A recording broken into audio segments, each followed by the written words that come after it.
हाथरस कांड में अब तक की सबसे बड़ी खबर आपको बता दें। हाथरस कांड का नक्सल कनेक्शन सामने आया। एक महिला जो पीड़ित के घर में नकली भाभी बनकर रह रही थी, अब एसआईटी और पुलिस को उसकी तलाश है।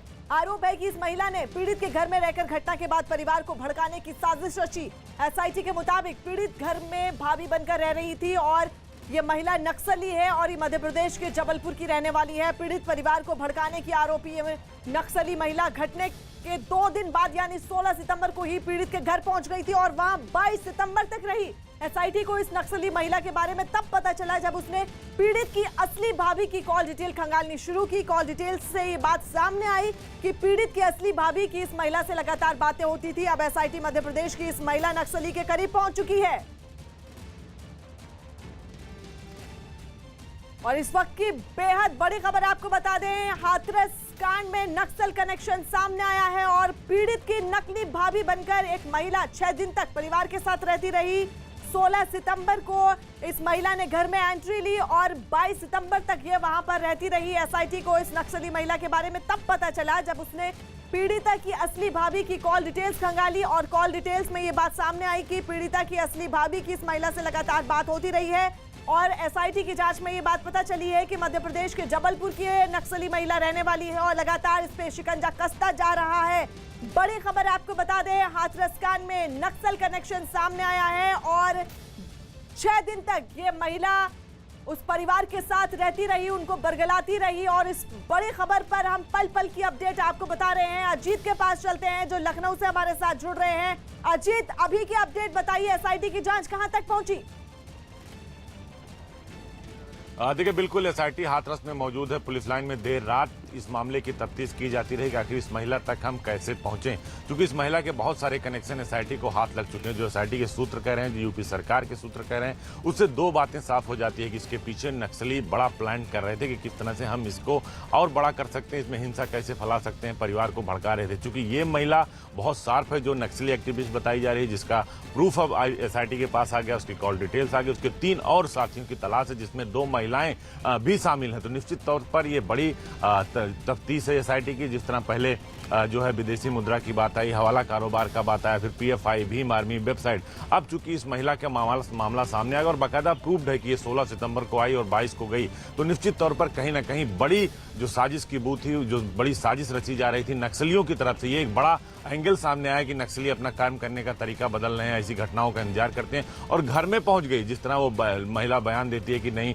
यहाँ ऐसा कुछ नहीं होगा, लोग अधिकार को छीनना पड़ता, तो इस तरह जिस तरह बात कर रही है उस तरह गांव की लोग महिलाएं नहीं बात करती। जो असल भाभी का बयान अगर आप उससे सुनेंगे और उसकी आवाज सुनेंगे, दोनों में जमीन आसमान का फर्क है फरा। तो निश्चित तौर पर कहीं ना कहीं एसआईटी की जो तफ्तीश है वो उसी दिशा में आगे बढ़ रही है। अब एमपी और जबलपुर के इलाके में एसआईटी की टीम जाएगी। एसआईटी से जुड़े जो और पुलिस अधिकारी हैं जो वहां शामिल हैं उनको भेजा जाएगा। चूंकि एडीजी जोन जो आगरा हैं अजय आनंद, वो भी इस मामले की मॉनिटरिंग कर रहे हैं, तो एक टीम को एमपी भी रवाना किया जाएगा। क्योंकि क्या तार है, किस तरह से नक्सल कनेक्शन, इसकी भी जांच को तेज कर दिया गया। चूंकि प्रूफ एसआईटी के पास आ गया, इसलिए उन्होंने कल पूछताछ भी की थी और आज भी 40 से 45 लोगों से उनसे पूछताछ का जो सिलसिला है वो लगातार जारी है। इसीलिए एसआईटी एक एक बिंदु की जांच कर रही फरा कि कोई भी बिंदु छूटे ना, हर उस बिंदु तक वो पहुंचे। क्योंकि आगे अगर नार्को टेस्ट होगा, बहुत सारे लोगों का सीबीआई जांच अगर आगे होगी, तो इन सब चीजों को उनको सबमिट करना पड़ेगा, सीबीआई को देना पड़ेगा। लिहाजा एक एक जांच और हर एक पहलू, हर एक बिंदु की जांच की जा रही है। और आपको बता दें, न्यूज़ 18 ने पीड़ित की असली भाभी से भी बात की है। उनकी आवाज का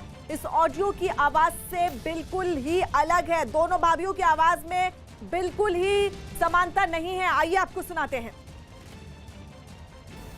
इस वक्त जो है यूपी पुलिस पीड़िता के गांव में पीड़िता के जितने भी परिवार के सदस्य हैं उन सब के साथ मौजूद है, उनकी सुरक्षा में मौजूद है। आप देख सकते हैं ये पीड़िता की भाभी हैं और ये महिला पुलिस हैं जो कि लगाई गई हैं इनकी भाभी की सुरक्षा के लिए। इनकी भाभी कहीं भी जाएंगी पीड़िता की तो उनके साथ ये जाएंगी। मैं आपसे ये जानना चाहता हूँ कि जो एसआईटी की टीम जाँच कर रही थी वो आके क्या क्या सवाल पूछी थी? जो कुछ हुआ है, घटना घटी है, उसी के बारे में पूछा है। कैसे हुआ, कब हुआ, ये सब। आपको पता है जो 60 दिन था कि एसआईटी टीम को 7 दिन में अपना जवाब दायर करना है, अब उसका समय सीमा बढ़ा के 10 दिन कर दिया गया है। ये मेरे को नहीं मालूम। ये जानकारी है आपको कि गांव का जो एक गुट है लगातार पंचायत कर रहा है, लगातार ये कह रहा है कि जो लोग गिरफ्तार हुए हैं उनके पक्ष में वो लोग कह रहे हैं, और साथ ही साथ ये भी कहा जा रहा है कि आप लोग सीबीआई जांच से नार्को से क्यों भागने सवाल कर रहे हैं। जो पंचायत में होगा वो चीज़ थोड़ी वो हम लोग नहीं कर सकते हैं ना। जो कोर्ट से ऑर्डर होगा वो सब हम लोग करने के लिए तैयार हैं। अच्छा, जो कोर्ट से ऑर्डर होगा उसी पे तो नार्को टेस्ट के लिए भी आप लोग कोर्ट में जाएंगे? हाँ, अगर ऐसा कुछ वहाँ से ऑर्डर मिलता है तो हम लोग राजी हैं, और पंचायत वाली कोई भी बात सुनने के लिए राजी नहीं है। ये आपको क्यों लगता है कि ये जो पंचायत हो रही है आप लोग के विरोध में? इससे पहले भी क्या पंचायत हुई थी? अब जब मतलब हमारे घर पे इतना सब कुछ हुआ तब तो कोई भी नहीं आया, किसी ने भी कोई सवाल नहीं उठाया। आप कहाँ से सवाल उठ रहे हैं? क्यों ये सब कुछ किया जा रहा है हम लोगों के साथ में? आप लोगों की मांग क्या है? कुछ भी मांग नहीं है, हम लोगों को न्याय चाहिए बस। और न्यूज 18 इंडिया पर आप असली भाभी की बात सुन रहे थे, जो मीडिया के सामने डरी सहमी सी, लेकिन दूसरी तरफ नकली भाभी तेज तर्रार जो सवाल पूछती है, जो कहती है कि हिंदुस्तान में न्याय मिलना आसान नहीं है, उसे छीनना पड़ता है। न्यूज 18 इंडिया पल पल की अपडेट आपको बता रहे हैं, और इस पूरी खबर पर हमारे 3 सहयोगी हाथरस से अमित हमारे साथ जुड़ रहे हैं, अजीत लखनऊ से बने हुए हैं और अनुराग दिल्ली से। और सबसे पहले अजीत के पास चलते हैं। अजीत, जैसा कि आपने बताया, जो नकली भाभी है वो पीएचडी होल्डर है, उसे पता है कि मीडिया के सामने किस तरह से सवाल पूछने हैं, और बाकायदा जो हम ऑडियो सुना रहे हैं उसमें वो बोल भी रही है कि जो न्याय है वो आसानी से नहीं मिलता, उसे छीनना पड़ता है। देखिए, बिल्कुल दोनों की बातचीत करने का तरीका बिल्कुल अलग है, दोनों की भाषा बिल्कुल अलग है। उसकी भाषा मध्य प्रदेश से लगती हुई सुनाई जो है वो भाषा वो बोल रही है, और सीधे कहती है कि हिंदुस्तान में हक मिलता नहीं, उसे छीनना पड़ता है। निश्चित तौर पर वो चूंकि बड़ी पढ़ी लिखी है, नक्सल एक्टिविस्ट है, तो निश्चित तौर पर वो इस बात को विधिवत जानती है कि हमें किस समय क्या बोलना है और किससे बोलना है। इसीलिए उसकी पहचान किसी के सामने नहीं आई। लगातार वो घूंघट में ही रह रही थी। एसआईटी को इस बात का भी पता चल गया कि वो घूंघट में रह के ही सारी साजिश रच रही थी, लिहाजा किसी के पास उसकी तस्वीर नहीं है। तो अब कुल मिलाकर चूंकि एसआईटी के पास सारे प्रूफ आ चुके हैं, उनके पास उनकी कॉल डिटेल्स है, और इस बात का पता चल गया है कि वो 16 से 22 तक हाथरस में पीड़िता के गांव थी, और उसी ने पूरी साजिश रची, पीड़िता के परिवार को भड़काती रही, उनके बयान बदलवाती रही। तो निश्चित तौर पर अब एसआईटी उस दिशा में काम कर रही है, और कई सारी टीमों को लगाया गया, गृह विभाग की तरफ से भी, और अलर्ट किया गया पुलिस टीमों को, और अगर एसआईटी को जरूरत पड़ेगी तो उसकी जांच के दायरे को और बढ़ाया जाएगा। तो अब चूंकि इसकी पहचान हो चुकी है, ये पढ़ी लिखी है, पीएचडी होल्डर है, एमपी के जबलपुर की रहने वाली है, उसके नक्सल कनेक्शन है, ये सब बातें साफ हो चुकी है। तो अब उसी दिशा में यूपी पुलिस और एसआईटी की टीम काम करे, और जल्दी उनकी गिरफ्तारी का दावा भी किया जा रहा है, उनके पास एसआईटी की टीम पहुंच जाएगी। बिल्कुल, और हाथरस कांड में इस वक्त की सबसे बड़ी खबर आपको बता दें, हाथरस मामले में क्राइम ब्रांच सीन रिक्रिएट होगा, और मामले की जांच कर रही है एसआईटी। हाथरस मामले में आज घटनास्थल पर जाकर क्राइम सीन रिक्रिएट करेगी, यानी नाट्य रूपांतरण किया जाएगा, और हाथरस मामले में क्राइम सीन रिक्रिएट होगा। और इस पूरे मामले में एसआईटी ने अपनी जांच तेज कर दी है, और हमारे सहयोगी अमित हमारे साथ लगातार बने हुए हैं। अमित, ये जो सीन रिक्रिएट होगा, एसआईटी वहां पर कब तक पहुंचेगी और कब तक ये सीन रिक्रिएट होगा?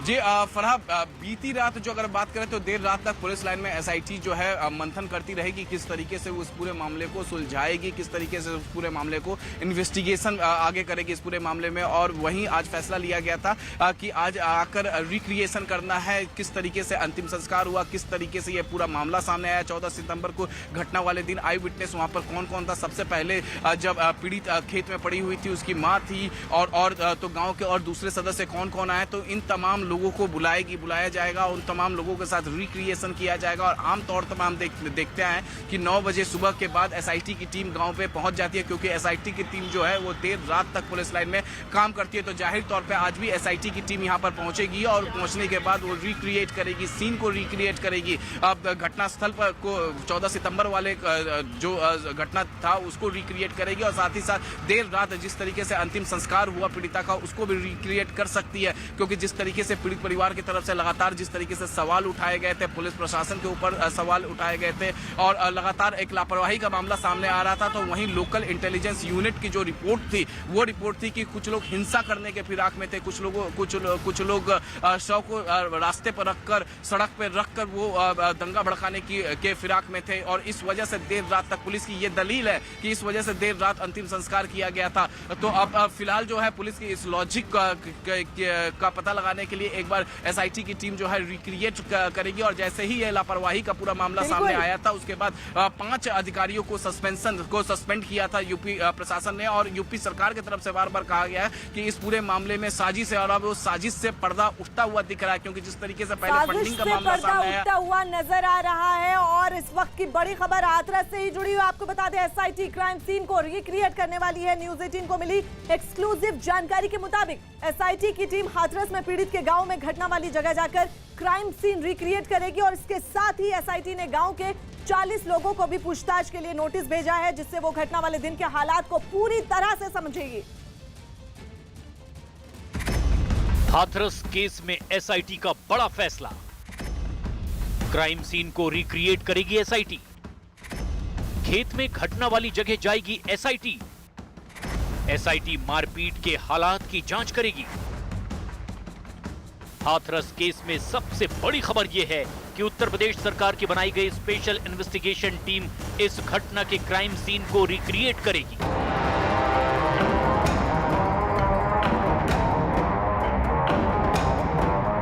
चौदह सितंबर से अब तक हाथरस की घटना में इतने पेंच आ चुके हैं कि जांच एजेंसियों को भी मामले की सच्चाई तक पहुंचने के लिए पापड़ बेलने पड़ रहे हैं।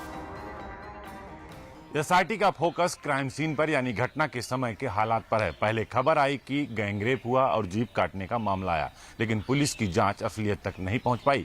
इसी बीच खबर आई कि आरोपी लड़की और एक आरोपी के बीच दोस्ती थी, जिसके बाद एसआईटी पर जांच की असलियत तक पहुंचने का दबाव बढ़ गया।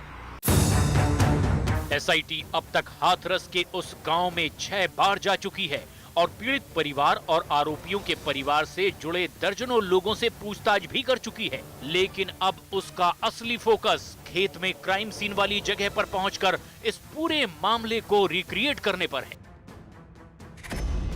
घटना वाली जगह पर जाएगी, बयान में दर्ज घटना को रिक्रिएट करेगी, पीड़ित से मारपीट की घटना को जांचेगी, मारपीट के हालात की पड़ताल करेगी, आरोपियों का आमना सामना कराकर हालात को परखेगी, पीड़ित की मां की मौजूदगी की जांच करेगी, घटना के बाद पीड़ित के जाने की हालात जांचेगी।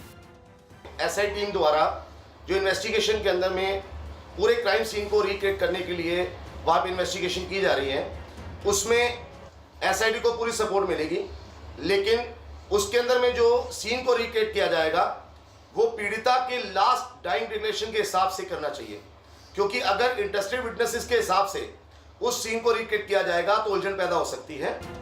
मतलब ये कि 14 सितंबर को घटना वाली जगह पर क्या क्या घटा और उस समय पीड़ित के अलावा वहां मौजूद लोग क्या कर रहे थे, इन सब के बारे में एसआईटी जांच करेगी। और अभी जो पूर्व में जो इंस्ट्रक्शंस दिए गए थे उनकी क्या कंप्लायंस है उसको चेक कर रहा हूँ और जो चीजें कमी पेशी होगी उसको अपडेट किया जा रहा है। मैंने पूर्व में भी बताया था और वरिष्ठ अधिकारी भी यहाँ पर आके गए हैं और इसको नियमित रूप से देखा जा रहा है, आकस्मिक रूप से भी देखा जा रहा है। एसआईटी ने घटना वाली जगह पर क्राइम सीन रिक्रिएट करने का फैसला इसीलिए किया क्योंकि बीच में आरोपियों की तरफ से एक चिट्ठी सामने आ गई जिसमें पीड़ित के परिवार पर ही मारपीट करने का आरोप लगा दिया गया। हाथरस मामले में एसआईटी को जांच के लिए 10 दिन का समय सीमा और बढ़ा दिया गया है, यानी एसआईटी को 16 अक्टूबर तक अपनी पूरी रिपोर्ट यूपी सरकार को सौंपनी है। लिहाजा एसआईटी इस पूरे मामले में नए सिरे से जांच कर लेना चाहती है। एसआईटी इससे पहले घटना के 40 चश्मदीदों से बयान भी करेगी, जिससे कई सारे तथ्य भी सामने आएंगे। इससे पहले एसआईटी को कुछ बड़े अहम सुराग मिलने की बात सामने आ रही है। एक तो ये कि आरोपी और पीड़ित के भाई का सीडीआर यानी कॉल डिटेल रिकॉर्ड मिला है। दूसरा ये कि परिवार वाले और गांव वालों से जो पूछताछ हुई उससे लगता है कि मामला रंजिश का भी हो सकता है। अभी 40 लोगों से फिर पूछताछ होनी है। अब एक हफ्ते के अंदर एसआईटी को अपनी रिपोर्ट देनी है और हाथरस केस की असलियत सरकार को बतानी है, जिसे कोर्ट में पेश किया जाएगा क्योंकि ये एसआईटी की जांच से पता चलेगा कि हकीकत में हाथरस का असली मुजरिम कौन है। हाथरस कांड में इस वक्त की सबसे बड़ी खबर, एसआईटी ने हाथरस कांड की जांच तेज कर दी है और इसी सिलसिले में एसआईटी आज गांव के 40 लोगों से पूछताछ करेगी। एसआईटी 40 लोगों से सवाल जवाब कर मामले का सच खंगालेगी। ये सभी लोग पीड़िता के गांव के ही हैं जिनसे एसआईटी पूछताछ करेगी। अजीत हमारे साथ लाइव जुड़ रहे हैं। अजीत, इस पूरे मामले में एसआईटी ने अपनी जांच तेज कर दी है और आज 40 लोगों से पूछताछ होगी।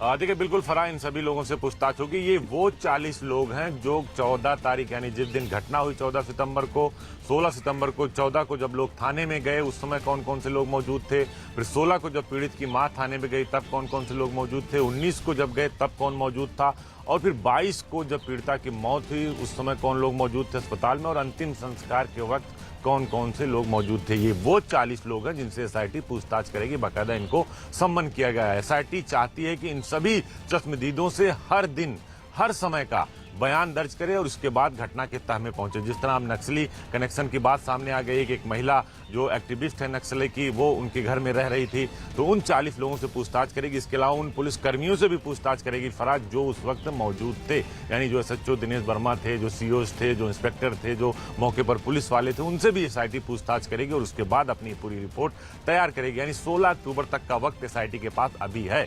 16 अक्टूबर को उसे अपनी रिपोर्ट उत्तर प्रदेश के गृह विभाग के माध्यम से सीएम को सौंपनी है। उससे पहले सारी जांच और सारी परत दर परत जो ताले थे उनकी चाबियां एसआईटी को मिल गई, उसे खोल कर उसकी जांच कर रही है। कई सारे ऐसे कनेक्शन सामने आए हैं जो चौंकाने वाले हैं और हमारे स्टिंग ऑपरेशन से मेल खाते हैं। जो हमने देश को दिखाया उसी तरह एसआईटी की जांच भी जाती दिखाई दे रही है। फरा, कई चौंकाने वाली चीजें सामने आई हैं और अभी आनी बाकी है। हाथरस कांड में इस वक्त की एक और बड़ी खबर मैं आपको बता दें, एसआईटी शुरुआती जांच में हाथरस कांड के बहाने राज्य का माहौल खराब करने की साजिश में भीम आर्मी का हाथ होने की जानकारी सामने आई है। शुरुआती जांच में पता चला है कि 100 करोड़ रुपए की फंडिंग में पीएफआई के साथ भीम आर्मी के तार भी जुड़े हुए थे। हाथरस कांड के बहाने राज्य में सामाजिक सौहार्द बिगाड़ने की कोशिश के मामले में बड़ा पर्दाफाश हुआ है। हाथरस केस की जांच कर रही एसआईटी को जांच में अहम जानकारी मिली है। एसआईटी के मुताबिक हाथरस के बहाने दंगे भड़काने की साजिश में भीम आर्मी भी शामिल है। स्पेशल इन्वेस्टिगेशन टीम की जांच में यह भी पता चला है कि विदेशों से जो फंड आया था उसमें पीएफआई के साथ भीम आर्मी के तार भी जुड़े हैं। हाथरस केस में दंगे भड़काने की साजिश के बाद योगी सरकार ने एसआईटी जांच की मियाद 10 दिन बढ़ा दी है। एसआईटी की जांच में सुराग लगे हैं कि भीम आर्मी यानी चंद्रशेखर आजाद की पार्टी भीम आर्मी ने भी हाथरस केस के बहाने अपनी सियासत चमकाने की कोशिश की और जाति हिंसा भड़काने की पूरी प्लानिंग की थी। एसआईटी की जांच में यह भी पता चला है कि विदेश से आई फंडिंग में भी भीम आर्मी शामिल रही है।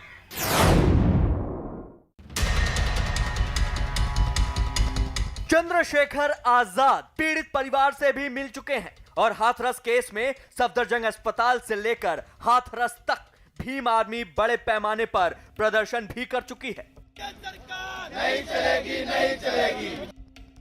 एसआईटी की जांच में पता लगा है कि हाथरस कांड के विरोध प्रदर्शन में भीम आर्मी के कार्यकर्ता मौजूद थे।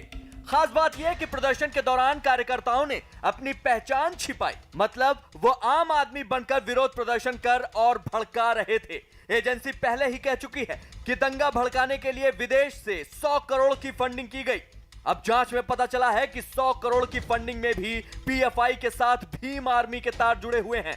इन सुरागों के आधार पर भीम आर्मी पर एसआईटी का शिकंजा कस सकता है। अब ईडी भी भीम आर्मी के चंद्रशेखर आजाद से पूछताछ कर सकती है। हाथरस कांड की आड़ में दंगा करवाने की विदेशों से जुड़ी साजिशों के तार का जैसे ही जांच एजेंसियों को पता चला, वो पूरी हरकत में आ गई। और इस सिलसिले में सबसे बड़ी कार्रवाई लखनऊ में बुधवार की रात अंजाम दी गई, जब ईडी ने एक हवाला कारोबारी को धर दबोचा। लखनऊ से हवाला कारोबारी गिरफ्तार। कारोबारी की पहचान राजेश जायसवाल के तौर पर हुई। आरोपी के पास से 1 करोड़ 1 लाख रुपए नकद बरामद, 5,45,000 रुपए की विदेशी मुद्रा भी मिली। इससे पहले भी यूपी सरकार ने इस हाथरस कांड में किसी साजिश की बात कही थी और सरकार की एजेंसियों ने इस बात को महसूस भी कर लिया था कि इस साजिश को अंजाम देने के लिए पूरी प्लानिंग की गई है और इसके पीछे इनकी मंशा थी कि सरकार की छवि को किसी भी तरीके से खराब की जाए, साथ ही साथ तबाही का एक ऐसा मंजर छोड़ा जाए जिससे चारों तरफ अफरा तफरी मच जाए।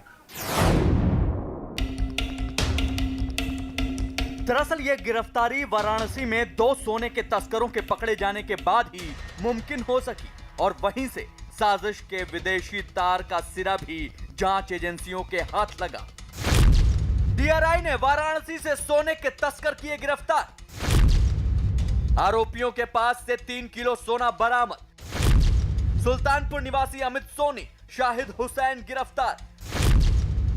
म्यांमार से कोलकाता के रास्ते ले जा रहे थे तस्करी का सोना। इनकी गिरफ्तारी से ही साजिश का सिरा मिला था। जांच एजेंसियों को इस बात का पूरा शक है कि इस हाथरस कांड की आड़ में जो दंगे करवाने की साजिश रची गई थी उसमें उन लोगों का भी हाथ हो सकता है जो दिल्ली में हुए दंगों में शामिल थे। और ये इत्तेफाक है या फिर साजिश का हिस्सा कि दिल्ली के दंगों में भी पीएफआई का ही कनेक्शन निकलकर सामने आया था। यूपी के सीएम योगी आदित्यनाथ ने खुद इस साजिश के बारे में खुलकर कहा। अभी 2017 में कहा था कि ये लोग जो प्रदेश के अंदर 15 वर्षों से शासन कर रहे थे, ये लोग प्रदेश को आखिर कहां ले जा रहे थे। कैराना में व्यापक पलायन, कांधला में व्यापक पलायन, मुजफ्फरनगर का दंगा, और ये दंगा इनकी रग रग में बसाव है। जाति के नाम पर लड़ा करके, शोषण करके, भ्रष्टाचार फैला करके दंगाइयों को कैसे लोग प्रश्रय देते हैं। मुजफ्फरनगर का दंगा मुझे लगता है कि पश्चिमी उत्तर प्रदेश के लोग नहीं भूले होंगे। दरअसल 100 करोड़ की साजिश का एक हिस्सा तो अभी तक जांच एजेंसी को पता चल चुका है, लेकिन इस साजिश के विदेशी तारों ने अब जांच एजेंसियों के कान खड़े कर दिए हैं। पहले फंडिंग में पीएफआई का नाम था, लेकिन अब भीम आर्मी के तार भी इस साजिश में जुड़े दिख रहे हैं।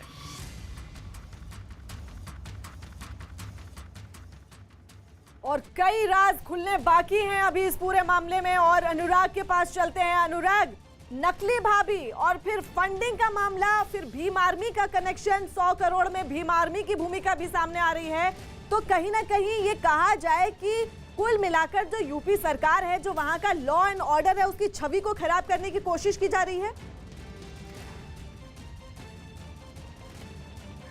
देखिए, मुझे लगता है कि एसआईटी की जांच में करीब करीब 1 सप्ताह का समय बचा है और बेहद महत्वपूर्ण है क्योंकि बहुत सारे लिंक एसआईटी के हाथ लग चुके हैं।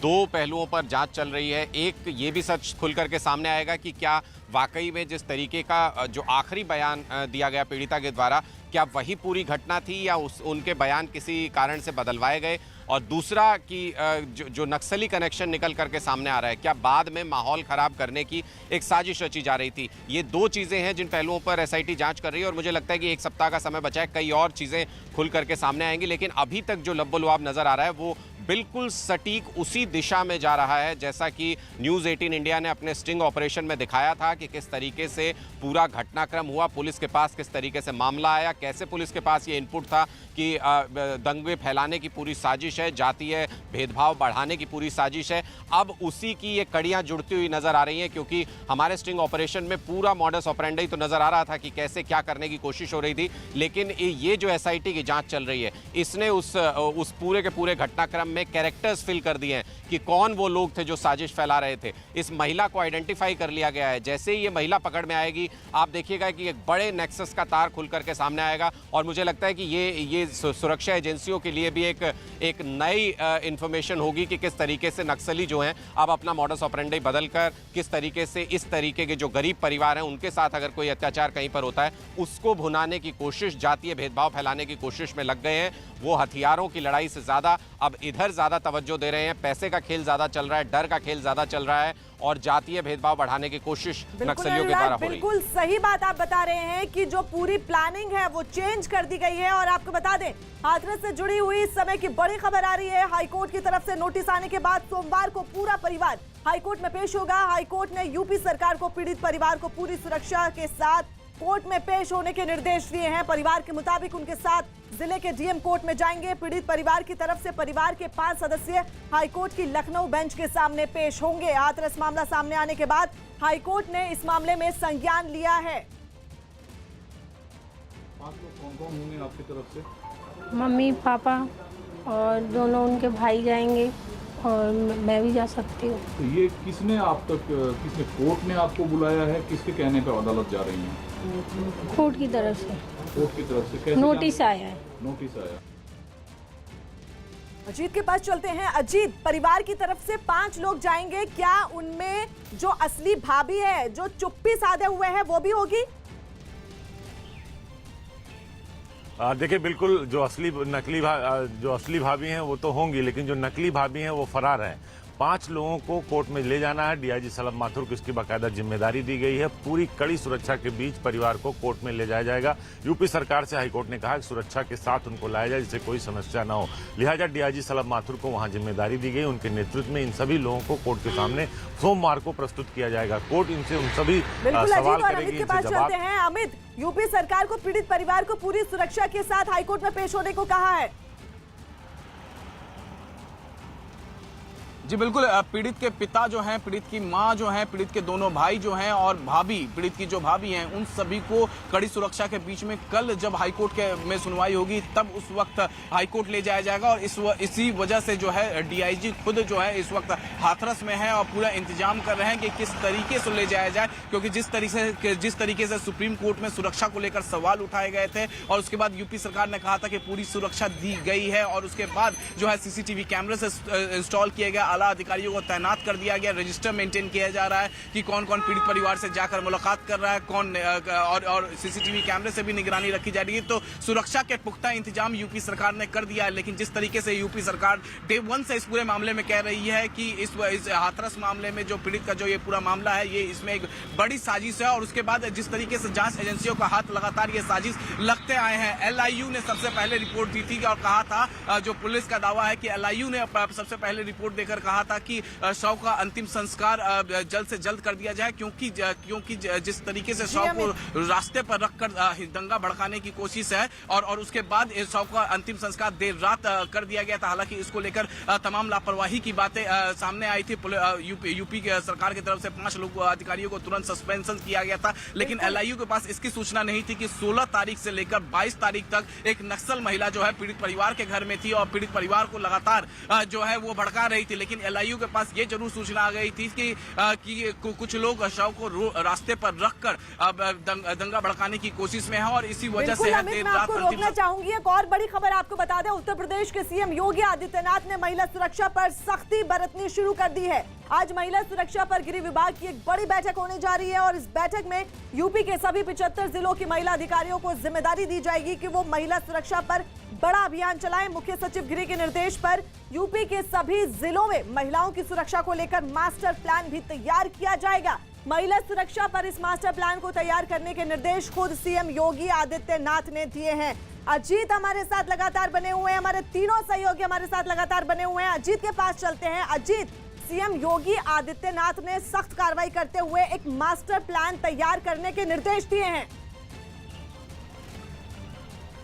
देखिए, बिल्कुल जिस तरह सीएम ने आदेश दिए हैं, क्योंकि जिस तरह उत्तर प्रदेश में घटनाएं हो रही हैं उसको लेकर सीएम ने पहले भी कहा है कि लोग साजिश कर रहे हैं, लिहाजा हमें इससे निपटना है। आज वो एक बड़ी बैठक करेंगे दोपहर बाद, जिसमें उत्तर प्रदेश के सभी 75 जिलों में महिलाओं की सुरक्षा को लेकर महिला अफसरों को जिम्मेदारी दी जाएगी। बाकायदा एसीएस होम अवनीश अवस्थी की तरफ से मास्टर प्लान तैयार किया जा रहा है और उन महिला अफसरों की सूची भी तैयार कर ली गई, क्योंकि अब ये 1 महीना महिला सुरक्षा अभियान को लेकर यूपी सरकार अभियान चला रही। सीएम खुद बात करेंगे सभी अधिकारियों से, महिला अफसरों से, कि आखिर किस तरह आप इसको और मजबूत करिए। महिलाओं की सुरक्षा बिल्कुल पुख्ता होनी चाहिए, कहीं इस तरह की कोई घटना नहीं होनी चाहिए और ना ही इसके पीछे कोई साजिश हो पाए, क्योंकि जब कोई ऐसी घटना होती है तो महिला अफसरों का वहां रहना जरूरी होता है। तो इसीलिए अब सभी जिलों में महिला अफसरों को जिम्मेदारी दी जा रही सरकार की तरफ से। फरार। बिल्कुल, और महिला सुरक्षा को लेकर यूपी सरकार सख्त। और आपको बता दें, हाथरस कांड में अब तक की सबसे बड़ी खबर, हाथरस कांड का नक्सल कनेक्शन सामने आया है। एक महिला जो कि पीड़ित के घर में नकली भाभी बनकर रह रही थी, अब एसआईटी और पुलिस को उसकी तलाश है। आरोप है कि इसी महिला ने पीड़ित के घर में रहकर घटना के बाद परिवार को भड़काने की साजिश रची है। एसआईटी के मुताबिक पीड़ित के घर में भाभी बनकर रह रही है महिला नक्सली है और मध्य प्रदेश के जबलपुर की रहने वाली है। पीड़ित परिवार को भड़काने की आरोपी ये नक्सली महिला घटना के 2 दिन बाद यानी 16 सितंबर को ही पीड़ित के घर पहुंच गई थी और वहां ये 22 सितंबर तक रही। एसआईटी को इस नक्सली महिला के बारे में तब पता चला जब उसने पीड़ित की असली भाभी की कॉल डिटेल्स खंगाली। कॉल डिटेल्स में सामने आया कि पीड़ित की असली भाभी की इस महिला से लगातार बातें होती थी। अब एसआईटी मध्य प्रदेश की इस महिला नक्सली के करीब पहुंच चुकी है। इस वक्त की बेहद बड़ी खबर आपको बता दें, नक्सल कनेक्शन सामने आया है हाथरस कांड में और एक महिला 6 दिन तक घूंघट की आड़ में पीड़ित परिवार के सामने वहां मौजूद थी, मीडिया के सामने भी मौजूद थी, पुलिस वालों के सामने। आप हौसला देखिए, घूंघट की आड़ में एक नकली औरत, नक्सली महिला वहां पर नकली भाभी बनकर रहती रही। और इस वक्त की बड़ी खबर आपको बताते हैं, 16 सितंबर से 22 सितंबर तक वो इस परिवार के साथ रही। एसआईटी को नक्सली महिला के बारे में तब पता चला जब उसने पीड़ित की असली भाभी की कॉल डिटेल्स खंगाली, जिसमें ये बात सामने आई है कि पीड़ित की असली भाभी की इस महिला से लगातार बातें होती रहती हैं। मध्य प्रदेश की जबलपुर की रहने वाली है ये नक्सली महिला और एसआईटी लगातार इसकी तलाश में चप्पे चप्पे पर एसआईटी की टीम वहां पर मौजूद है और इस महिला की धरपकड़ तेज कर दी है।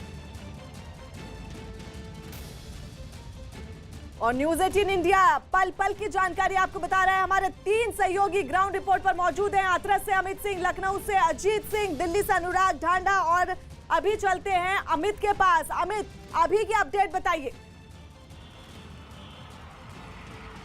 जी बिल्कुल, एसआईटी की टीम आज भी आएगी पूछताछ करने के लिए और पूछताछ ही नहीं, यहाँ रिक्रिएशन भी करना है। जो सूत्र बता रहे हैं कि रिक्रिएशन होगा। जिस दिन की ये घटना है 14 सितंबर वाले दिन आखिरकार हुआ क्या, कैसे हुआ, कौन कौन खेत में आसपास चारे काट रहा था, क्योंकि जिस तरीके से लवकुश की माँ, जो एक आरोपी लवकुश जो है, जो फिलहाल अलीगढ़ जेल में बंद है, आरोपी है, उसकी माँ का भी दावा है कि वो और उसका बेटा जो है पासी के बगल वाले खेत में जो है वो लगातार चारा काट रहे थे। तो वहीं एक ओमकार नाम का एक शख्स है जिसका कहना है कि ठीक बगल वाला खेत यानी रास्ते के ठीक ऑपोजिट साइड का जो खेत है, ओमकार अपनी खेत में था। तो वहीं एक छोटी नाम का लड़का है जो कि खेत का मालिक था, वो भी वहां पर मौजूद था, जो कि जाकर पीड़ित के जो भाई है, पीड़ित का भाई, उससे बताने के लिए पीड़ित के घर गया था। तो ये वो जो तमाम किरदार है, उन तमाम किरदारों को लेकर रिक्रिएट करेगी, एक बार फिर से क्राइम सीन को रिक्रिएट करेगी, क्योंकि 14 तारीख को जो एफआईआर दर्ज किया गया था। के पास चलते हैं। अजीत, ये पूरा चौंकाने वाला मामला सामने आया है कि 6 दिन तक वो नक्सली महिला वहां पर पीड़ित परिवार के साथ रहती रही। ये चीजें दिखाती हैं कि किस तरह से जो नक्सल एक्टिविटी है वो अपनी जो चेंज करके इस तरह से पीड़ितों के पास पहुंचकर उनको बरगलाने की कोशिश कर रहे हैं।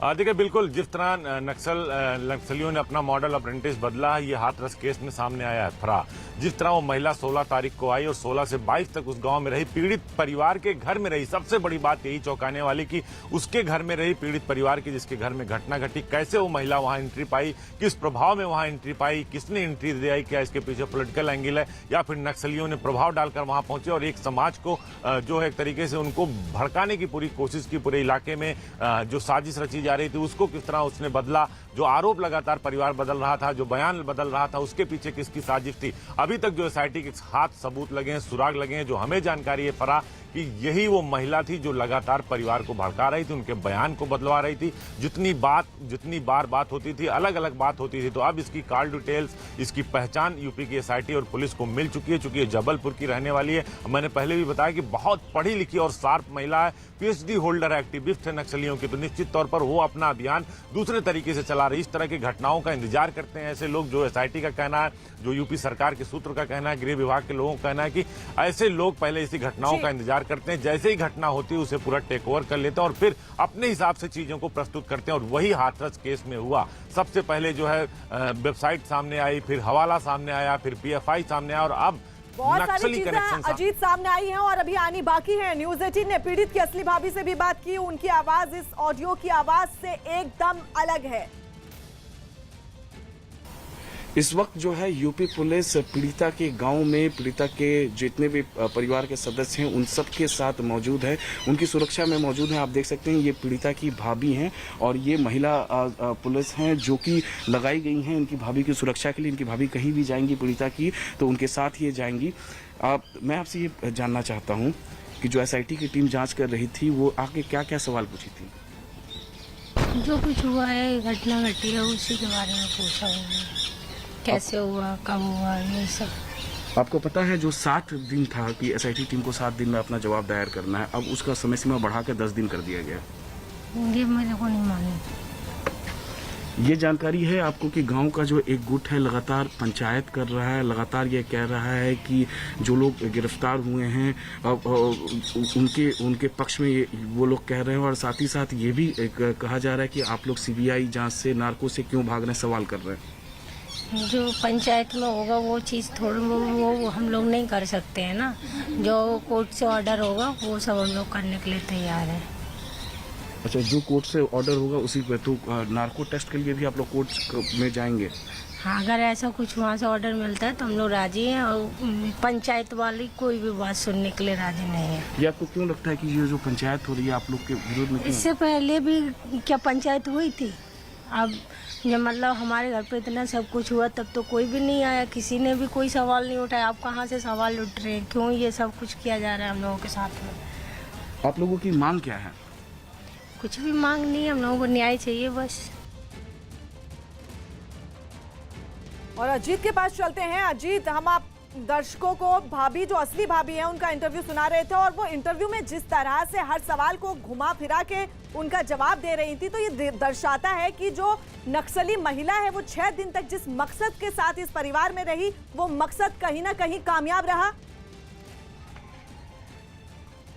देखिए, बिल्कुल उसका मकसद कामयाब रहा क्योंकि वो जो चाहती थी परिवार के लोगों का ब्रेन वॉश, वो करने में वो सफल रही। आप देखिए, जो उनकी भाभी है असली, जिनका बयान हम सुना रहे थे, उनकी बात करने का तरीका, उसके बात करने का तरीका और पहले लोग परिवार के कैसे बात कर रहे थे, दोनों में जमीन आसमान का फर्क है। यानी उसने ब्रेन वॉश किया कि आपके साथ घटना हुई है तो इस घटना को कैसे भुनाना, इसका फायदा कैसे लेना है, ये सब चीजें वो सिखाती रही, परिवार के लोगों को भड़काती रही। और ये बात अब बिल्कुल 100% प्रूफ हो चुका है कि ये वो महिला है जो MP के जबलपुर से आई थी और 6 दिन तक परिवार के साथ रही। बाकायदा इसकी जो तस्वीरें हैं, इसके जो कॉल डिटेल्स हैं, वो SIT के पास है। हालांकि वो किसी के सामने नहीं आई, घूंघट में रहकर वो पूरा खेल रचती रही, पूरी साजिश रचती रही, पूरे मामले को अलग रूप देने की कोशिश करती रही। लेकिन अब शायद उसका ये जो नकली चेहरा था वो बेनकाब हो गया है फरार, और जल्द ही यूपी पुलिस और SIT की टीम उसकी गिरफ्तारी करेगी। जो दावा यूपी पुलिस के लोगों का, उनका साफ तौर पर कहना है कि अब हमारे पास वो सारे सबूत हैं जिससे इस महिला तक हम पहुंच जाएंगे।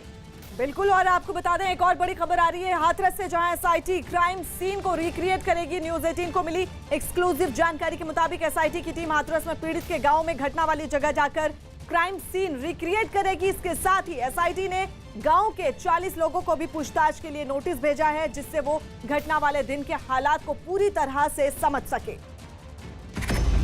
हाथरस केस में SIT का बड़ा फैसला, क्राइम सीन को रिक्रिएट करेगी SIT, खेत में घटना वाली जगह जाएगी SIT मारपीट के हालात की जांच करेगी। हाथरस केस में सबसे बड़ी खबर यह है कि उत्तर प्रदेश सरकार की बनाई गई स्पेशल इन्वेस्टिगेशन टीम इस घटना के क्राइम सीन को रिक्रिएट करेगी।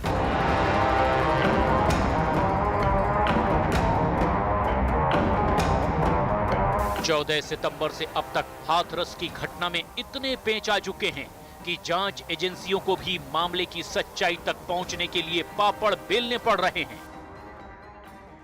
SIT का फोकस क्राइम सीन पर यानी घटना के समय के हालात पर है। पहले खबर आई कि गैंगरेप हुआ और जीप काटने का मामला आया, लेकिन पुलिस की जांच असलियत तक नहीं पहुंच पाई।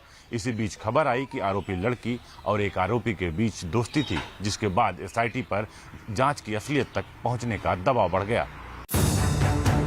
SIT अब तक हाथरस के उस गांव में 6 बार जा चुकी है और पीड़ित परिवार और आरोपियों के परिवार से जुड़े दर्जनों लोगों से पूछताछ भी कर चुकी है। लेकिन अब उसका असली फोकस खेत में क्राइम सीन वाली जगह पर पहुंचकर इस पूरे मामले को रिक्रिएट करने पर है।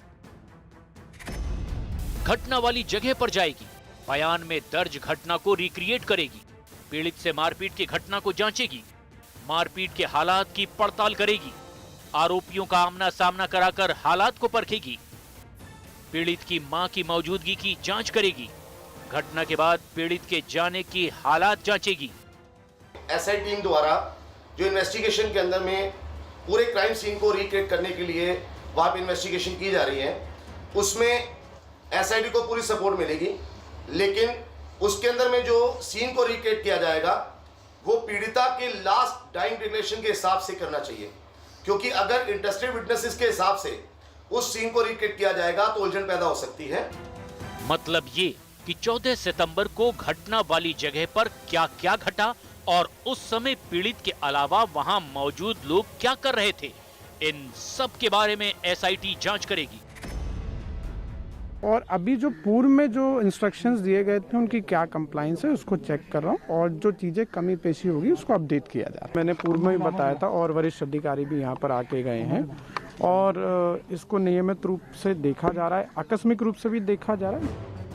एसआईटी ने घटना वाली जगह पर क्राइम सीन रिक्रिएट करने का फैसला इसीलिए किया क्योंकि बीच में आरोपियों की तरफ से एक चिट्ठी सामने आ गई जिसमें पीड़ित के परिवार पर ही मारपीट करने का आरोप लगा दिया गया। हाथरस मामले में एसआईटी को जांच के लिए 10 दिन का समय सीमा और बढ़ा दिया गया है, यानी एसआईटी को 16 अक्टूबर तक अपनी पूरी रिपोर्ट यूपी सरकार को सौंपनी है। लिहाजा एसआईटी इस पूरे मामले में नए सिरे से जांच कर लेना चाहती है। एसआईटी इससे पहले घटना के 40 चश्मदीदों से बयान भी करेगी, जिससे कई सारे तथ्य भी सामने आएंगे। इससे पहले एसआईटी को कुछ बड़े अहम सुराग मिलने की बात सामने आ रही है। एक तो ये कि आरोपी और पीड़ित के भाई का सीडीआर यानी कॉल डिटेल रिकॉर्ड मिला है। दूसरा ये कि परिवार वाले और गांव वालों से जो पूछताछ हुई उससे लगता है कि मामला रंजिश का भी हो सकता है। अभी 40 लोगों से फिर पूछताछ होनी है। अब एक हफ्ते के अंदर एसआईटी को अपनी रिपोर्ट देनी है और हाथरस केस की असलियत सरकार को बतानी है, जिसे कोर्ट में पेश किया जाएगा, क्योंकि ये एसआईटी की जांच से पता चलेगा कि हकीकत में हाथरस का असली मुजरिम कौन है। बिल्कुल, और अमित के पास चलते हैं। अमित, एसआईटी ने 40 लोगों को पूछताछ के लिए बुलाया है और हर किसी से पूछताछ होगी, पुलिस अधिकारियों से भी पूछताछ होगी, यानी एसआईटी पूरे एक्शन में है। जी बिल्कुल फरहा, एसआईटी पूरे एक्शन में है और यही वजह है कि घटना के 20 दिन हो गया, 26वां दिन है, लगातार जांच चल रही है इस मामले में। लेकिन किसने मारा है पीड़िता को, इस बारे में अभी तक खुलासा नहीं हुआ, क्योंकि इसमें यूपी सरकार ने पहले ही कह दिया था कि इसमें एक बड़ी साजिश है और इसी साजिश की वजह से केस सुलझने के बजाय और उलझता चला गया। जिस तरीके से आज निकलकर सामने आया है कि 16 सितंबर को घटना के 2 दिन बाद जो है नक्सल महिला जो है वो पीड़ित परिवार के घर पहुंच जाती है। 22 सितंबर तक वो रहती है और इस दौरान वो लगातार भड़काती है पीड़ित परिवार को, और इसका साफ नजारा देखने को मिलता है। जिस तरीके से उस दौरान जो है डे 1 से जिस तरीके से पीड़ित परिवार लगातार बयान दे रहा था, पुलिस के सामने बयान बदल रहा था, मीडिया में जिस तरीके से लगातार बयान दे रहा था, और डे 1 के बाद किस तरीके से एग्रेसिव होता चला गया। और यही एग्रेसिवनेस जो हम टेप दिखा रहे हैं अपने दर्शकों को सुबह से ही, उसमें देख सकते हैं कि जो मध्य प्रदेश के जब्बलपुर की रहने वाली जो महिला बताई जा रही है, जो नक्सल महिला है, फिलहाल एसआईटी उसके पास पहुंच गई है। अब वो उसके बयान में भी काफी एग्रेसिवनेस है। तो जिस तरीके से एलआईयू ने पहले अपनी रिपोर्ट दी थी, जिसके वजह से अंतिम संस्कार हुआ था, देर रात को पुलिस ने दावा किया था कि कुछ लोग दंगा भड़काने की कोशिश कर रहे हैं, इसीलिए देर रात जो है अंतिम संस्कार किया गया। तो ये बात साफ तरीके से इस पूरे मामले में समझ में आती है। और जिस तरीके से और इस वक्त की एक और